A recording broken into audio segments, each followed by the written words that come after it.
রৌনক বারপোস্টে দাঁড়িয়ে আছে অতন্ত্র প্রহরী। সবচেয়ে পৃথিবীর জনপ্রিয় খেলা ফুটবল, সেই ফুটবলকে ঠেকিয়ে দেওয়ার জন্য যাতে গোল না হয়। ওদিকে অপরপক্ষের স্ট্রাইকাররা গোল দেওয়ার জন্য তারা আপ্রাণ চেষ্টা করে যাচ্ছে। উভয় পক্ষেই খুব সুন্দর খেলছে। ওমর মাল্ল দেখলেন অপরপক্ষের খেলোয়াড় যা প্রতিহত করলো।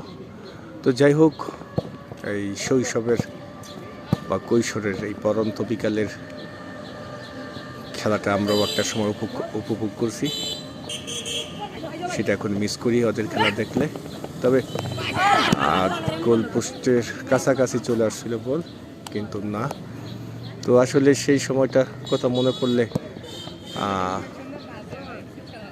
সুখময় স্মৃতি, খুব ভালো লাগে। আসলে সবার জীবনটা হয়তো এরকম আসছে, এই বয়সটা, যে বয়সের কোনো চিন্তা থাকে না, সংসার কিংবা দুনিয়ার একটাই থাকে। মূলত আমরা যখন ছিলাম একটাই থাকে, তখন পড়ালেখা আর খেলা। বিকেলে যদি না খেলতাম, সেই দিনটাই মনে হইতো যে মানে অপূর্ণতা রয়ে গেল।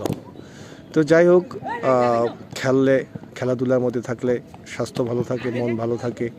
এবং আমি মনে করি বর্তমানে এই সমাজে, বিশেষ করে এই বয়সের পোলাপান যে সমস্ত অসামাজিক কার্যকলাপে লিপ্ত, সেটা থেকে অন্তত বিরত থাকে। গোল দেওয়ার জন্য সর্বোচ্চ চেষ্টা করছে উভয় পক্ষেই এবং ফিরানোর জন্য, কিন্তু না। তো ভালো থাকুন।